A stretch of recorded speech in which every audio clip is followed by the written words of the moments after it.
O ngayon, biglang kambyo ng statement mga kababayan si Jokno. We are supporting the price cap, price ceiling na inimpose ng ating Pangulong Bongbong. What? Di ba? Wala man kayong magagawa. Siyempre, yun ang aksyon ng ating Pangulong Bongbong Marcos. Yan kasi kayo. Babagal kasi kayong gumalaw. Naunahan na kayo ng ating Pangulong Bongbong. What? Di ba? Ito na ngayon yung statement nila as published by Manila Bulletin.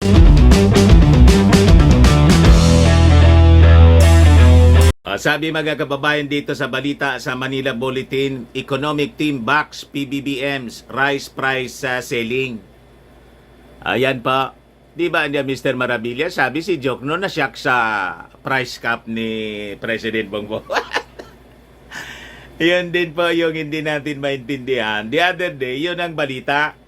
Hindi daw nila alam, mga kababayan, yung pag-announce ng ating Pangulong Bongbong Marcos sa price selling. Biglang kumambyo. But before kong ibigay sa inyo yung kwento, click subscribe muna dito sa ating YouTube channel and hit the notification bell para lagi po kayong updated sa mga kaganapan dito sa ating bansa. Huwag na rin po ninyo na skip yung ating mga commercial ads para may pambili man lang tayo ng bigas. Di ba? So, supportado naman pala mga kababayan kasi yung naunang balita, nasyak daw si Jokno. Pati yung economic team kasi hindi daw nila alam na mag-impose yung ating Pangulong Bongbong Marcos ng price selling sa bigas. Ito yung unang balita po para malinaw natin yung mga kwento kasi nakakalito na po. Ito yung published ng the other day ng Philippine Star Economic Team shocked by rise sa price cap, sabi ni Jokno. Ayan baliktad lang. Yung pagkakapakita natin.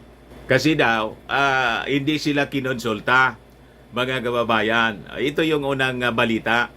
Finance Secretary Benjamin Jokno has admitted that the economic team was not consulted when Malacanang imposed a price cap on rice, as he noted that the measure should not last long as it cannot be sustained.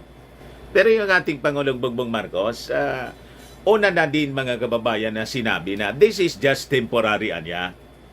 Ngayon, kung hindi sila kinonsulta, yung economic team, mag-isip na sila.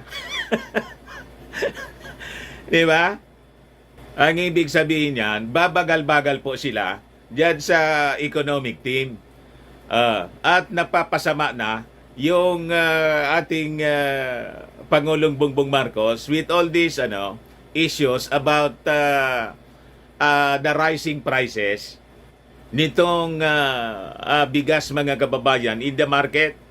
Pag laging ganyan, baka kailangan ng mamaalam na kayo.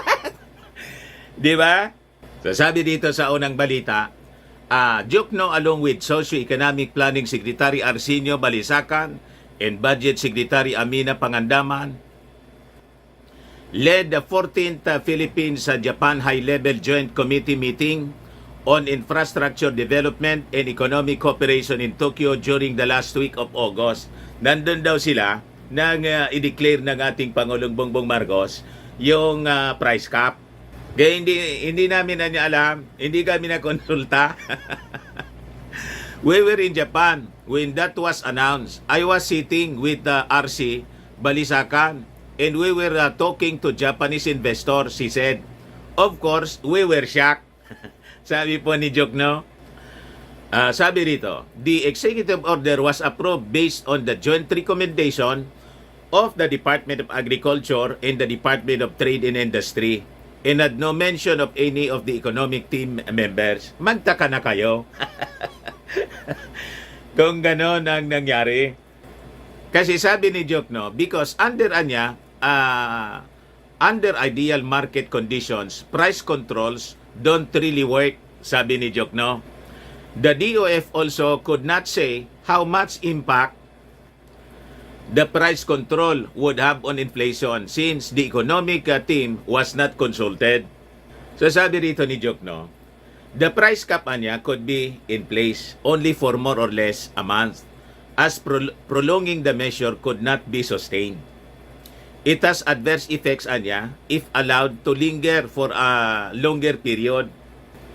O ngayon, biglang kambyo ng statement mga kababayan si Jokno. We are supporting the price cap, price ceiling na inimpose ng ating Pangulong Bongbong. What? Di ba? Wala man kayong magagawa. Siyempre, yun ang aksyon ng ating Pangulong Bongbong Marcos. Yan kasi kayo. Babagal kasi kayong gumalaw. Naunahan na kayo ng ating Pangulong Bongbong. What? Di ba? Ito na ngayon yung statement nila as published by Manila Bulletin. Sabi rito, Economic Team backs PBBM's rice price selling. Biglang kambyo. Finance Secretary Benjamin Jokno said the economic team supports President Marcos' decision to impose price ceilings on rice. Jokno said they consider it a necessary step to address non-competitive practices by certain market players. Ayon, biglang nabago yung tono ni Jokno. Jokno describes President Marcos' action as a crucial measure niya, providing relief to Filipinos grappling with high rice prices. Jokno said the economic team recognized the crucial role of Executive Order Number 39, which set price ceilings on regular and well-milled rice in providing necessary relief to Filipino consumers struggling with the soaring rice prices. We agree niya with the President. Hindi man pwedeng di kayo mag-agree kahit hindi kayo kinonsulta, sabi ninyo, at nasya kayo. Diba? That implementing a price cap on rice is the most prudent course of action at the moment to achieve two critical objectives. One is stabilizing rice prices and extending immediate support to our fellow countrymen. Kaya nga po, yung mga rice retailers na ang sabi, malulugian niya kami. Ayon, so pinadalhan na po ng nasa distribution na ngayon yung Department of Social Welfare and Development ng assistance sa kanila. One time aid package of 15,000 pesos. At sabi pwedeng madagdagan pa mga kababayan para naman hindi malugi po, kasi ang sabi ng mga rice retailers po, binilian niya namin ng mas mahal. Kaya hindi man namin anya pwedeng ibenta ng mura, ng palugi. So ngayon, ginawa ng gobyerno, yung kanilang kalugian ay sinubsidize mga kababayan ng ating gobyerno. So sabi rito, Jokno's statement came after he admitted that the economic team was not consulted by Malacanang before issuing Executive Order number 39. So, this is a lesson learned. Sa susunod nga, bilis-bilisan ninyo yung pag-isip ng solusyon sa mga problema ng ating bansa. Pag hindi, maunahan kayo ng ating Pangulong Bongbong Marcos, lalabas niya na kahiya-iya kayo. Di ba? Anyway, yun man lang po, mga kababayan. Baka lang gusto ninyo itong itry. Firmax Firming and Lifting Cream, pinapahid po sa mga pulses and affected area. Mainam po sa paninigas ng mga kaso-kasuan. Ito naman po, Automax Radiant Serum. Sa mukha naman yung application, anti-aging po siya. You will look 10 years younger than your age.